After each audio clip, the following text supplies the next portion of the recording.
बिस्मिल्लाहिर्रहमानिर्रहीम। आज का हमारा टॉपिक है इम्पोर्टेंस ऑफ एलजी। एलजी हमारे लिए दो तरह से इम्पॉर्टेंट है, एक इसके बेनिफिशियल एस्पेक्ट्स और दूसरे इसके हार्मफुल एस्पेक्ट्स। तो बेनिफिशियल में फर्स्ट वन है सोर्स ऑफ फूड है, अल्वा, स्पायरोजायरा, उडोगोनियम, कैल्प्स एट्सेट्रा दुनिया में मुख्तलिफ तरह के डिशेज़ में इस्तेमाल किए जाते हैं, such as sushi in Japan. और एक brown algae that is the fucus, जो कि फॉडर के तौर पर भी इस्तेमाल होती है, एज वेल एज हैन फीड में इस्तेमाल करते हैं हम इसे। एलजी की एक और इम्पॉर्टेंस ये है कि it is used as the producers. तो एक्वेटिक इकोसिस्टम में प्रोड्यूसर के तौर पर एक्ट करते हैं। वैसे भी सारी दुनिया में होने वाली फोटोसिंथेसिस का 50% जो है वो अकेले एलजी करते हैं। और ये एक्वेटिक इकोसिस्टम में फूड चेन यहाँ से स्टार्ट होती है कि सबसे पहले इस्तेमाल होते हैं फूड चेन में, एज अ प्रोड्यूसर यूज़ होते हैं। और इनकी इंपॉर्टेंस है ड्रग्स और मेडिसिन में, जैसे क्लोरेला नाम से ये एंटीबायोटिक हासिल की जाती है। और अगर जो कि एक वाइट कलर का पाउडर है, मुख्तलिफ तरह की मेडिसिन में जेलेटिंग एजेंट के तौर पर इस्तेमाल होता है, लग्जेटिव के तौर पर इस्तेमाल होता है। और आयोडीन जो कि ब्राउन एल्जी से एक्सट्रैक्ट किया जाता है, ग्वाइटर की ट्रीटमेंट में हम इस्तेमाल करते हैं, स्पेशली आयोडाइज्ड साल्ट बनाने में इस्तेमाल करते हैं इसको। और एल्जी की इंपॉर्टेंस है नाइट्रोजन फिक्सेशन, के most of the blue green algae are responsible for nitrogen fixation. तो ये जो सायानोबैक्टीरिया हैं, इनके हेट्रोसिस्ट हवा में मौजूद नाइट्रोजन ऑक्सीजन को मिला के नाइट्राइट्स और नाइट्रेट्स बनाते हैं, जिन्हें प्लांट्स जो हैं वो अपने amino acids, protein, RNA, DNA वगैरह बनाने के लिए इस्तेमाल करते हैं।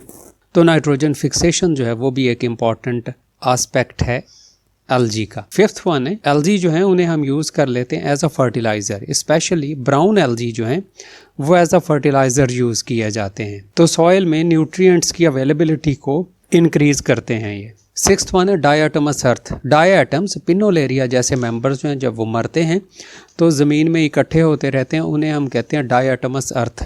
उन्हें हम निकाल के मुख्तलिफ़ तरह के प्रोडक्ट्स बनाने के लिए इस्तेमाल करते हैं। जैसा ये वाइट पाउडर आपको नज़र आ रहा है, ये वाले डायटमस अर्थ या पाउडर्ड फॉर्म में, इनको हम इस्तेमाल करते हैं टूथपेस्ट में, फायर प्रूफ मटेरियल बनाने के लिए, लाइट वेट ब्रिक्स बनाने के लिए, कि हल्की ईंटें, ताकि हमारी बिल्डिंग्स का वेट जो है वो कम रहे। और इम्पॉर्टेंस है रिक्लेमेशन ऑफ सॉइल्स में, कि सॉइल्स जो हैं उनके इरोजन को रोक के रखती हैं, रिड्यूस करती हैं। Erosion means transportation of soil from one place to another place with the air और वाटर। तो असल में एलजी अगर प्रेजेंट हो तो ये वाटर होल्डिंग कैपेसिटी बढ़ा के रखती है, जिस वजह से सॉइल रहती है मॉइस्ट, तो एयर के साथ उसकी ट्रांसपोर्टेशन के चांस कम हो जाते हैं from one place to another place. और इसकी इम्पॉर्टेंस है इंडस्ट्रीज़ में। वेरियस इंडस्ट्रीज़ जो हैं उनमें एलजी के मुख्तलिफ़ तरह के प्रोडक्ट्स जो हैं वो हम यूज़ करते हैं, जिनमें से एक है एल्जिन जिसे एडहेसिव एजेंट के तौर पर इस्तेमाल किया जाता है। आर्टिफिशियल सिल्क बनाया जाता है इसी से। आइसक्रीम में ये थिकनिंग एजेंट के तौर पर इस्तेमाल होता है। पेंट्स में थिकनिंग एजेंट के तौर पर इस्तेमाल होता है। नेक्स्ट इम्पॉर्टेंट जो component that is the gelatin ये भी यूज़ होता है शू पॉलिशेस में, शेविंग क्रीम्स में, कॉस्मेटिक्स में, शैम्पूज़, जेलीज़, कैंडल्स और टूथपेस्ट में इम्पॉर्टेंट एजेंट के तौर पर यूज़ करते हैं हम जेलेटिन को।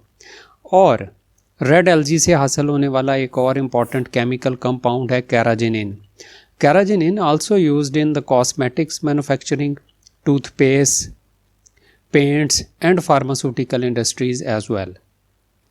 अगर अभी हमने पढ़ा कि वो एक लग्जेटिव एजेंट के तौर पर तो मेडिसिनली यूज़ होता ही है, साथ में इसकी फूड के लिहाज से और लेबॉर्ट्री के लिहाज से बहुत इंपॉर्टेंस है, इस तरह से कि ये कल्चर मीडिया के तौर पर हम इसे इस्तेमाल करते हैं for the growth of micro organisms in laboratory. तो artificial culture media, different products, jellies हैं जैसे, और जेली लाइक टॉफ़ीज़ वगैरह, उनमें हम इस्तेमाल करते हैं इस अगर को एज अ बेस। तो ये थे इसके सम बेनिफिशियल एस्पेक्ट्स।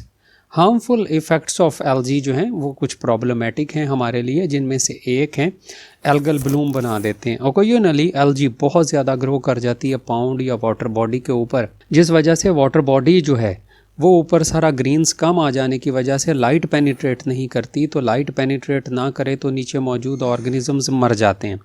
ऑर्गेनिजम्स मरेंगे तो उनकी डिकम्पोजिशन के नतीजे में न्यूट्रिएंट एनरिचमेंट आ जाएगी, ज़्यादा न्यूट्रिएंट हो जाएंगे उस वाटर बॉडी में, तब हम उस कंडीशन को कहते हैं eutrophication. Enrichment of water body with nutrients is called as eutrophication. तो उससे फिर ऑक्सीजन की डेफिशिएंसी और अंदर सारे एनिमल्स और ऐसी चीज़ें जो है वो उनकी हो जाती है डेथ।